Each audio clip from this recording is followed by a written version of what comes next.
On Naboo, Qui-Gon Jinn and Obi-Wan Kenobi were dueling the emerging Sith Lord, Maul. Qui-Gon sat behind the red ray shield, waiting in battle meditation as Kenobi was stuck a few doors back. Finally, the door released, and Qui-Gon ran into battle, engaging the dual-bladed Zabrak warrior once more. The battle was faster and tougher in these close quarters, and Maul had the advantage. After a bit, he had an opening for a stab, but right before Maul could stab Qui-Gon, Obi-Wan managed to enter the room, force-pushing the Sith far into the wall. Once more, it was 2 versus 1, and after a bit Maul was on the ledge. He was losing quickly, and decided to try to flip over the Jedi.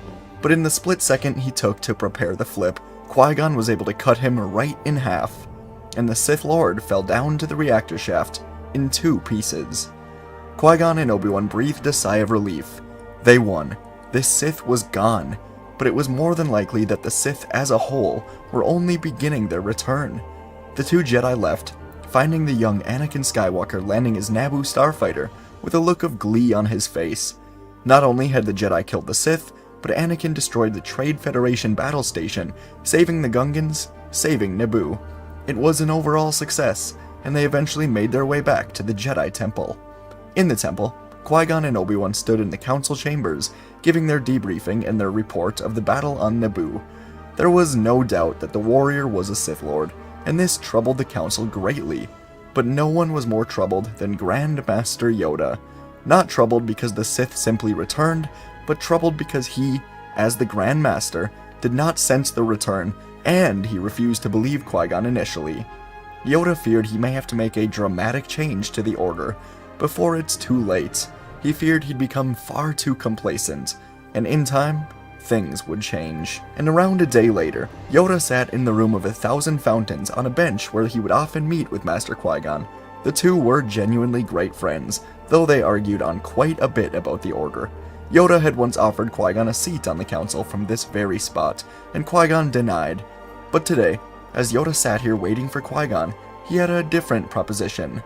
Yoda was smiling at the Jedi younglings playing down in the fountain as Qui-Gon came up, asking what it was that Yoda wanted. Yoda had Qui-Gon take a seat, and he asked Qui-Gon what he would change about the Jedi Order, asking him to be honest. Qui-Gon looked surprised, but he liked this opportunity to speak, so he said he would emphasize critical thinking, follow the will of the Force, not adhere to any archaic Republic or Jedi rules if there was no need. Qui-Gon said, for example, if there was a rolling chance cube that depended on whether or not he could free the Chosen One from slavery, he would use the Force to do it. Yoda could only chuckle, knowing that this did happen on Tatooine, then looked up and told Qui-Gon he was stepping down as Grand Master. Qui-Gon was genuinely shocked, but Yoda said it was not right for him to stay if he could not sense the dark side, and he refused to act when Qui-Gon brought up the Sith. And then Yoda shocked Qui-Gon again, saying that the role of Grand Master is now his, if Qui-Gon accepts. Qui-Gon said the rest of the council would never go for this, but Yoda said that he spoke to the council, and most agreed that if Yoda wanted this, then they would accept it. Qui-Gon noted that Yoda said most, likely inferring that Master Windu was not fully on board, but Qui-Gon did ponder the idea, then stood up and said he needs some time to think on it. Yoda said, of course, and the two departed as Yoda went to the council, and Qui-Gon went to find the man he knew he could talk to, his old master, Dooku. Qui-Gon was moving through the temple, when finally he found Dooku outside of the Jedi Temple hangar. He was preparing to leave, but Qui-Gon said he needed only a minute of his time. Dooku said this was good, and the two talked about Qui-Gon's new opportunity. Upon hearing this, Dooku was beyond shocked. The Jedi Order was no longer the order he loved. It had grown stale, complacent, stuck in the old times, along with watching the Republic become corrupt, possibly beyond fixing. Dooku had risked everything in his life recently, getting in league with the Dark Lord of the Sith, Chancellor Palpatine, but he had not done anything truly dark up to this point. But for the first time in a long time, Dooku had hope for the Jedi Order. He told Qui-Gon that he should take this opportunity, bring the Jedi back to serving the people of the galaxy, along with the will of the Force, rather than the corrupt Senate, the corrupt Republic. And Qui-Gon thanked him, saying this is what he needed, and he took off for the council chambers. And now, Dooku was left alone in the temple hangar, faced with the choice of a lifetime.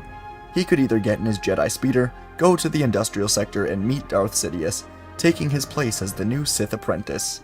Or he could return to the Jedi, inform them of the Sith, help Qui Gon bring the Jedi back to where they should be in time. He didn't know what to do. He never expected Yoda to make a decision like this. And Dooku looked out to the horizon of the temple hangar. The fate of the galaxy was in his hands. Inside of the Jedi Council chambers, Qui-Gon entered to see Yoda's seat had been moved, and the Grand Master's seat was now open and available. Everyone in the council turned to Qui-Gon as he entered, and then he told the council he accepts the role of Grand Master, taking his new seat. The council began discussions, talking about whether or not the Sith are still out there. Qui-Gon said he will be taking on Anakin Skywalker officially as his Padawan, but he wants the entire council to participate in Anakin's training. He said that the boy is special, and if the Sith truly have returned, then in time it is he who will bring them down. Discussions continued on until someone new was entering the council chambers, Master Dooku. Qui-Gon greeted him, but he had a somber look of regret and conflict on his face, as he said he has important information. Dooku looked up, telling the council he knows who the Master of the Sith is, along with where he is at this very moment. The entire council was beyond shocked. How could Dooku know where the Sith is? Unless... Mace Windu stood up, asking if he was the Sith. But Dooku shook his head, saying it is no one in the temple. Instead, the Sith Lord is the new Chancellor Palpatine, and he is waiting for Dooku out in the industrial sector. Murmurs got louder and louder inside the council. One of their own Jedi Masters was working with the Sith, and they had no idea. Dooku was actively working against this entire council. Emotions were suddenly high, but Qui-Gon put a hand up, quieting everyone down. Qui-Gon actually thanked Dooku for coming to them, saying it is not too late to come back to the Jedi, help the Jedi defeat the Sith. And Dooku said that they can go together right now, end Palpatine's plans before they can ever truly begin, bring an end to the Sith. Council members pushed down their feelings towards Dooku in this moment, and began planning how to take down the Sith as a council. Darth Sidious stood alone in his Sith lair, hidden away deep in the industrial sector, as finally Dooku landed his Jedi speeder, walking up to Sidious. The Sith Lord felt something in the Force, perhaps conflict, betrayal, the light, and he immediately spoke up, saying, "I sense you have betrayed me, my apprentice." And Dooku ignited his blue lightsaber, saying he would not go along with the Sith any longer. He is a Jedi. Sidious ignited his red saber, saying Dooku is a failure, and so he will die quickly, be replaced without a second thought. But from behind Sidious, a new lightsaber ignited as Yoda said, "Alone, Dooku is not." And now Sidious realized that Dooku showed the Jedi the secret entrances to the lair. From both sides, new Jedi entered as Qui-Gon, Mace Windu, Yaddle, and Plo Koon ignited their lightsabers from the shadows. Sidious pulled out a second saber now, laughing, then cutting a circle around his feet to fall to the next story. But the Jedi were ready. Sidious landed to find Adi Gallia, Depa Billaba, Sazy Tin, and Yarael Poof surrounding him. Sidious blasted Adi Gallia with lightning, then spun through the air to stab Sazy Tin before using the Force to throw one lightsaber through the air, decapitating Yarael Poof. Billaba engaged Sidious in a duel, and the Sith Lord cut through her leg before sprinting down the hall. The Jedi knew they were fighting a Sith, but they didn't anticipate this power. But down the hall where Koth, Evan Peel, Oppo Rancis, and Ki-Adi-Mundi were waiting. Lightsabers were ignited, and the four Jedi moved in. Sidious was able to kill Rancis and Evan Peel before Koth and Mundi put up a solid defense until they were joined by every other survivor. Yoda sprinted ahead of the rest to join the fight, catching Sidious off guard with a Force push into the wall, then flipping into the air to lock lightsabers with the Sith Lord. Sidious spun away, ducking under a swing from Koth, stabbing him in the back before being blasted in the face with lightning. Sidious never expected this. He was just blasted with lightning. He looked up to see Dooku, with a horrifically burned face now. Dooku said the dark side has infected him for too long, and now he will put it out. Sidious began cackling, saying that the Jedi are fools. The dark side of the Force is rising, with or without him. They will all die. Sidious was laughing as Dooku plunged his lightsaber into his heart, killing the Sith Lord with a violent smile stuck on his burned face. The Sith were powerful. The Jedi lost Evan Peel, Oppo Rancis, Eth Koth, Sazitin, and Yarael Poof. Adigalia and Depa Billaba were badly injured, but alive. And the rest of the council members made it out alive, though discouraged over the losses, silently worried about Sidious's threat that the darkness would always return. And Grandmaster Qui-Gon knew this would be true. The Jedi just discovered the Chosen One, prophesied to destroy the Sith, yet both Sith were just killed off.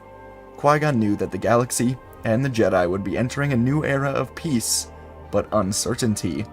The surviving council members returned to the temple with the bodies of those that fell, and the temple held a grand funeral for the fallen Jedi, with the young Anakin Skywalker in attendance, seeing firsthand the dangers that can come with being a Jedi.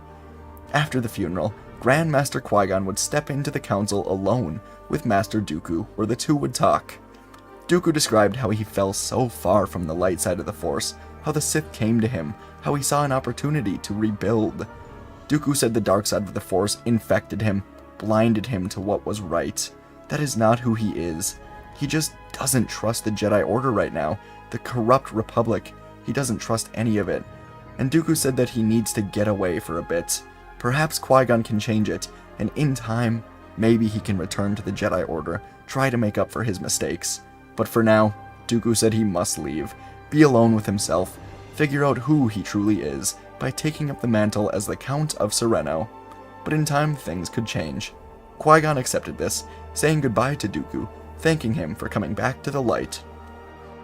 The Galactic Republic and the Senate would learn the truth that Palpatine played them all, including the Jedi, and they would try to recover, electing Ainley Team as the next Chancellor. And from here, Anakin Skywalker would begin training as a Jedi under Grandmaster Qui-Gon Jinn.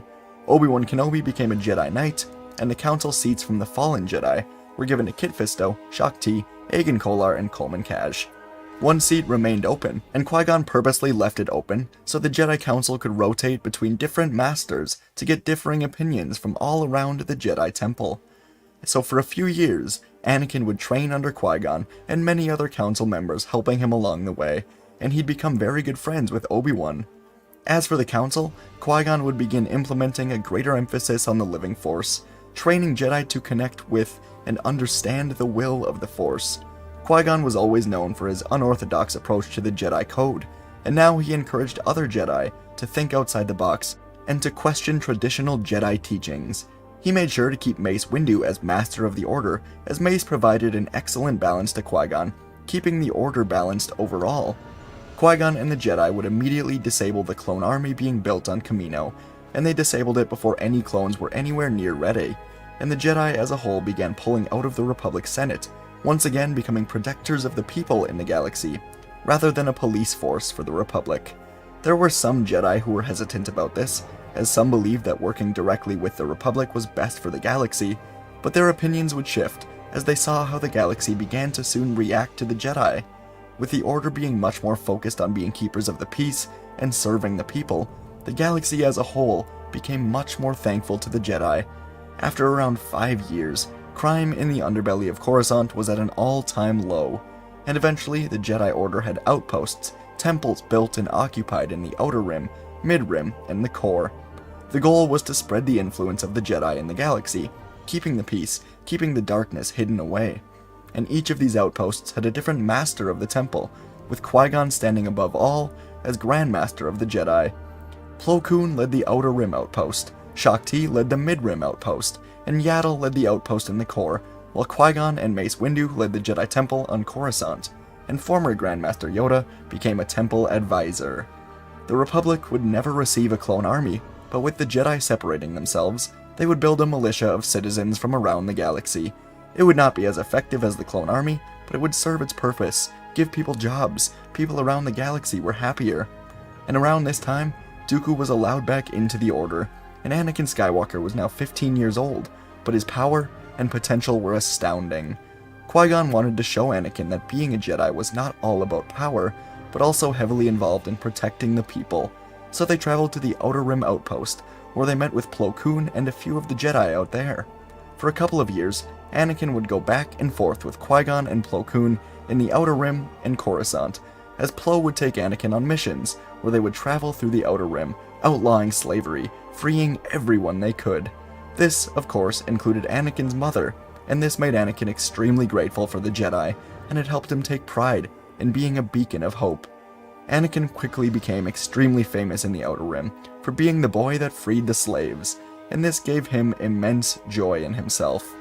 For 5 more years, the influence of the Jedi Order as peacekeepers would grow, crime around the galaxy would be dramatically slowed down, and there would be no separatist alliance.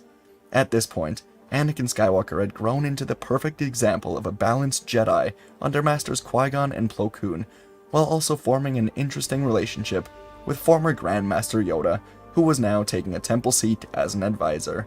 He was great friends with Obi-Wan, though the two never really stopped bickering, but they were unstoppable together on missions. Everything was at peace, crime was at an all-time low, and Qui-Gon felt like he had succeeded. Anakin was now 22 years old, recently made a Jedi Knight, and soon to be a Jedi Master. But Qui-Gon always remembered the dying words of Sidious, with that wicked smile on his burned face, saying the darkness always returned. And one night, Qui-Gon awoke from a nightmare.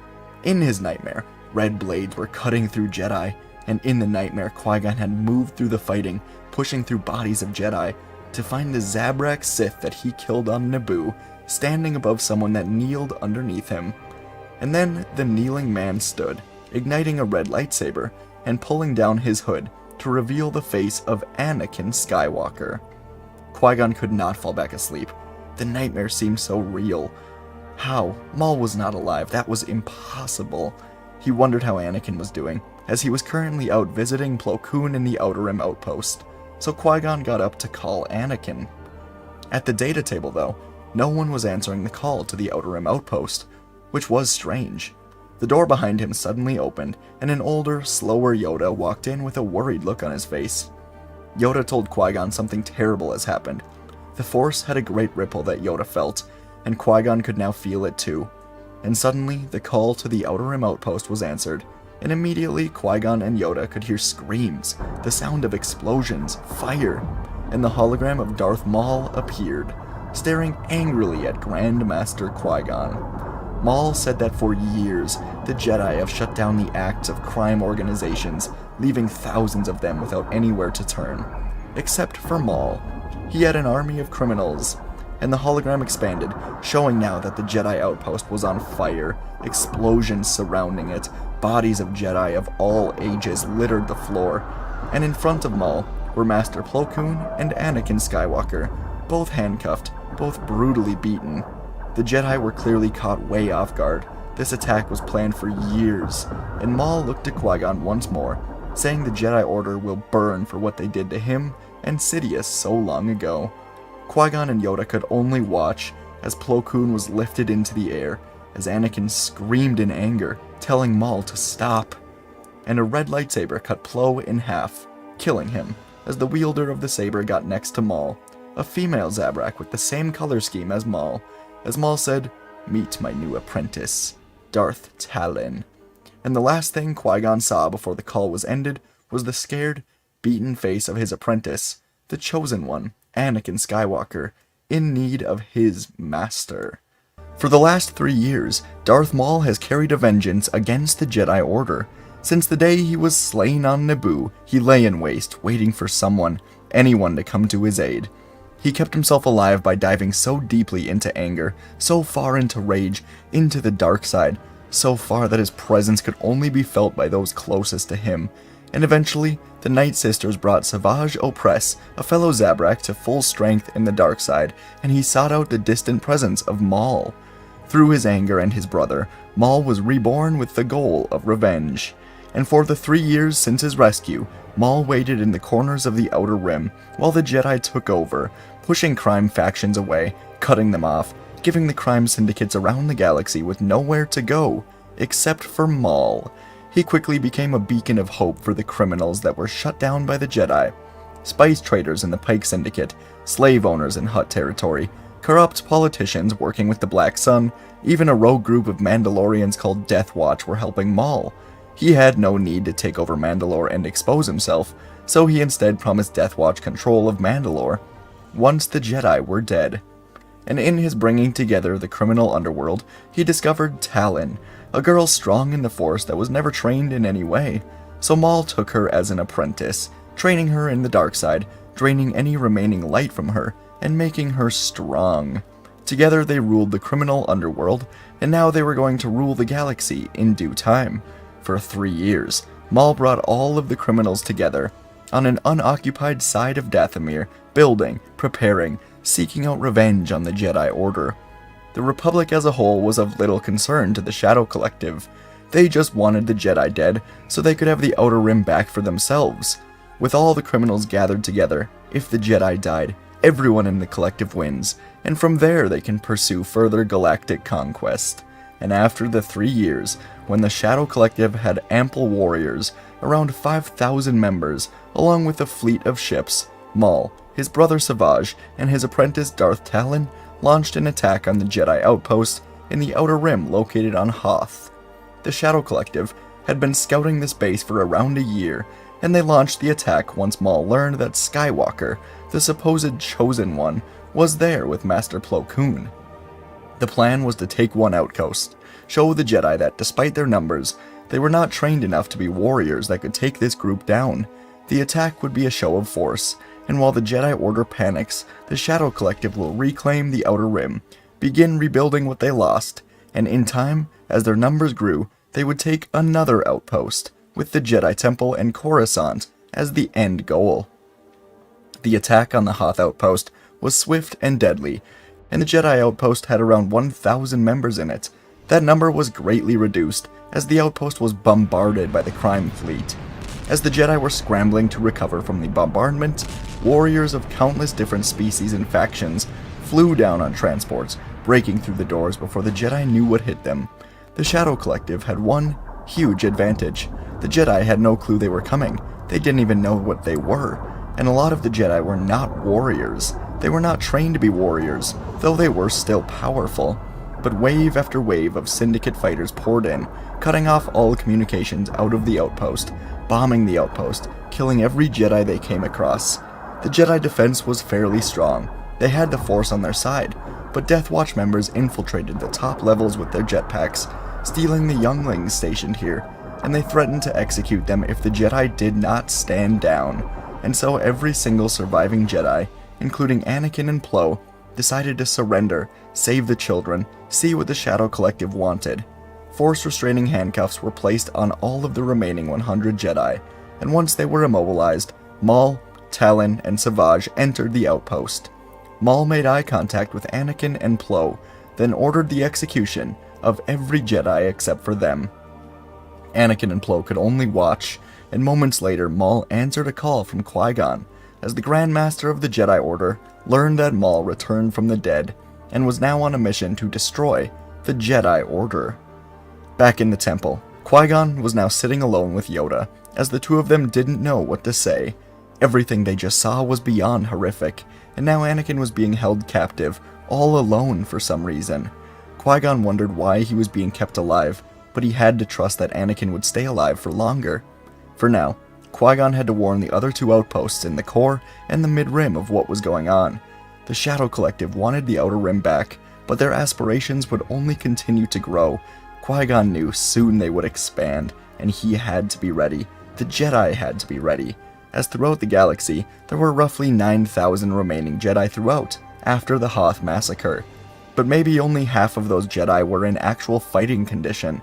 The other half were younglings, Padawans, priests, advisors, teachers.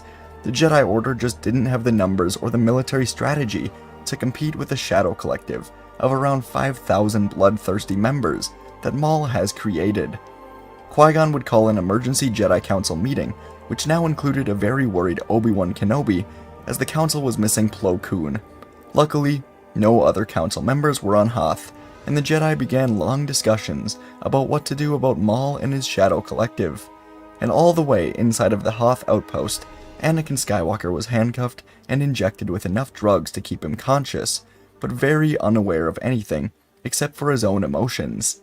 He felt despair, sadness, fear, anger, all of the emotions he knew led to the dark side, but he could never let himself become what these monsters were.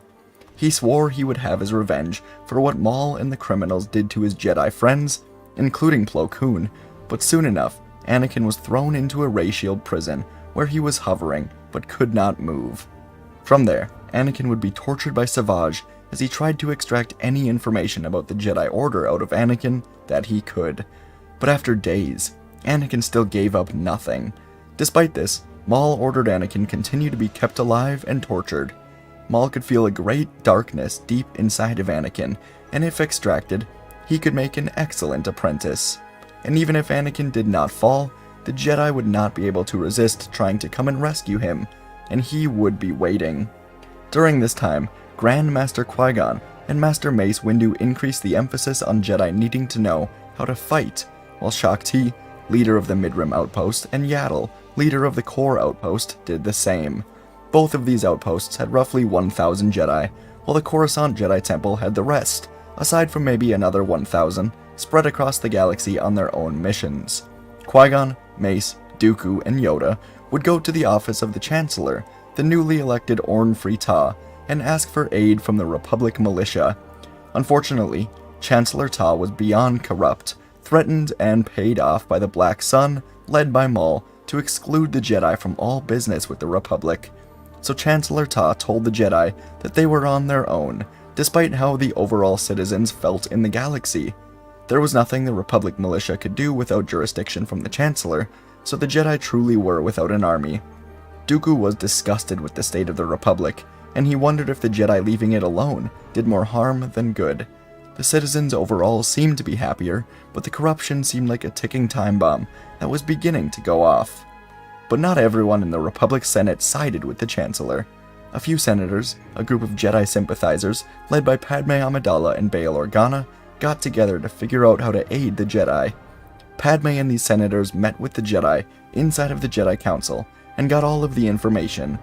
Once they learned of how Maul and the Shadow Collective regained the Outer Rim and would likely pursue further into the galaxy, Padme asked why the Jedi didn't just send everything they had just to the Shadow Collective on Hoth. Qui-Gon said they could likely win in an all-out ground assault, though it would have heavy casualties, but the Shadow Collective had a blockade over Hoth that the Jedi simply could not get through without being decimated. They just didn't have the ships for it.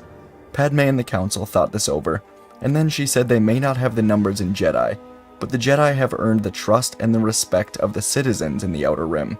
Perhaps if the Jedi go spread throughout the Outer Rim, they can recruit citizens to their cause, recruit them to fight back against the Shadow Collective, earn their freedom back before the Collective can spread to the Mid-Rim and the Core. The senators said that the Shadow Collective would do what they have done for centuries, underestimate the will of the citizens. Qui-Gon and the Jedi said this could work, and so they prepared to send 2,000 capable Jedi to the Outer Rim, asking the citizens to fight. Over the next week, Padme and her group of Jedi sympathizers, along with 2,000 Jedi from Coruscant, would go to the Outer Rim and try to recruit citizens to fight. The citizens were discouraged at first, but a new collective, the Outer Rim Freedom Collective, began to form. Meanwhile, the Shadow Collective led by Maul was spreading across the Outer Rim, threatening to get to the Mid-Rim. Skirmishes between citizens, Jedi, and the Shadow Collective would break out, resulting in lives lost, but nothing too terrible. Luckily, Shaak Ti and the 1,000 Jedi in the Mid-Rim were able to slow the spread of the Shadow Collective, while the Jedi in the Outer Rim were secretly building their own army of fighters. Eventually, Qui-Gon and Padme built up a group of around 50 freed slaves to execute a rescue mission for Anakin Skywalker. Anakin freed them, and now they wanted to do the same for him. There were still many more Outer Rim citizens being recruited, but these were the numbers needed for a smaller rescue. Padme remembered Anakin from when he was first found on Tatooine, and she wondered what he was like at this point. So she boarded a transport where her and the rest of the members were frozen in carbonite for the trip, as the astromech R2-D2 flew the ship to Hoth.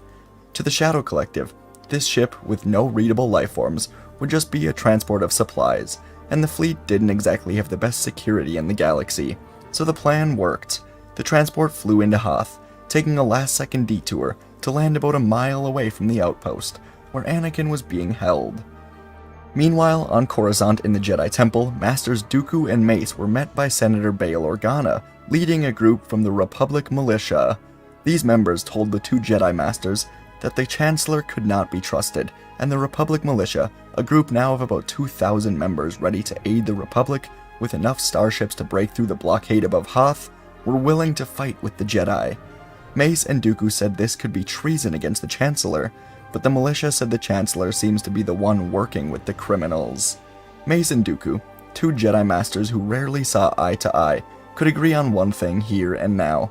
The Republic was in trouble, but the people wanted to help, so they accepted, and got in contact with the Jedi in the Outer Rim. On Hoth, the rescue group for Anakin timed their mission perfectly after receiving intel that Maul and Talon were off-world, and the 50 members, led by Padme and Qui Gon, moved through the snow, eventually reaching the outpost. Qui Gon took the freed slaves to one side of the outpost, creating a distraction while Padme stayed alone on the other side, waiting for her opportunity, and eventually that opportunity came.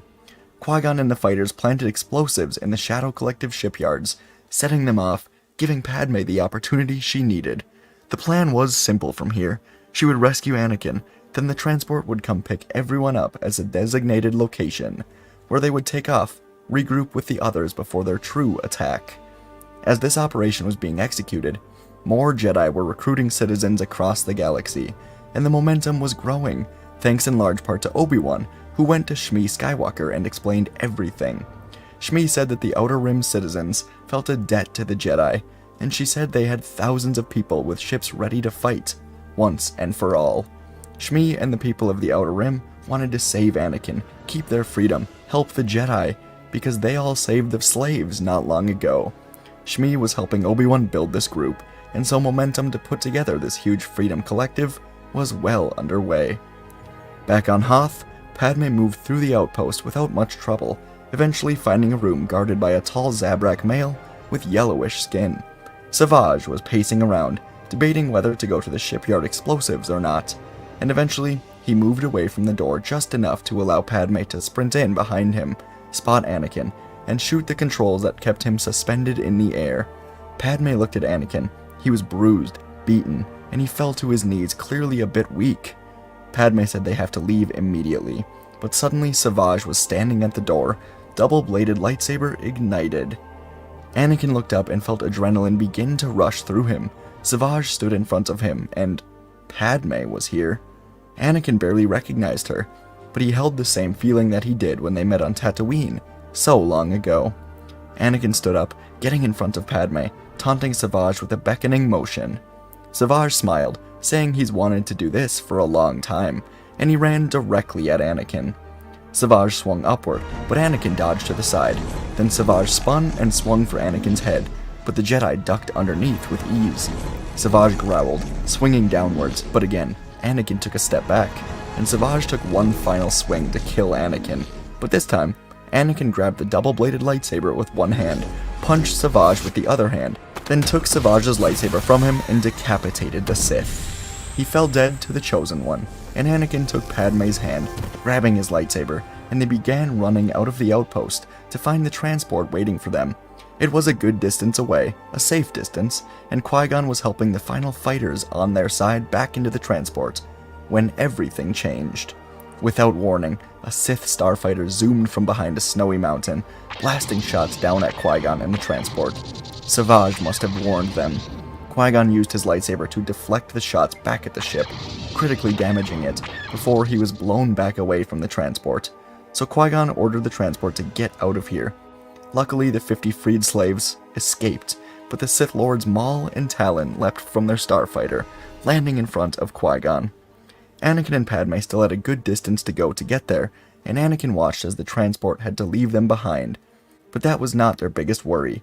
Qui Gon was now engaged in a fierce duel with the two Sith Lords, hell-bent on revenge, and Anakin could only watch as Qui Gon dueled with Talon and Maul, both wielding double-bladed lightsabers, as Maul spun and unleashed a huge force push, sending Qui Gon tumbling into Anakin and Padme.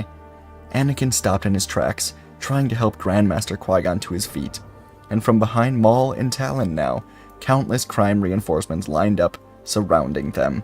Maul yelled at Anakin and Qui Gon, saying he would pay for what he did to Savage, and once he is dead, the Shadow Collective, now fully back above Hoth, will spread through the galaxy, killing the Jedi, ruling how they want. Anakin Skywalker, the Chosen One, looked around him.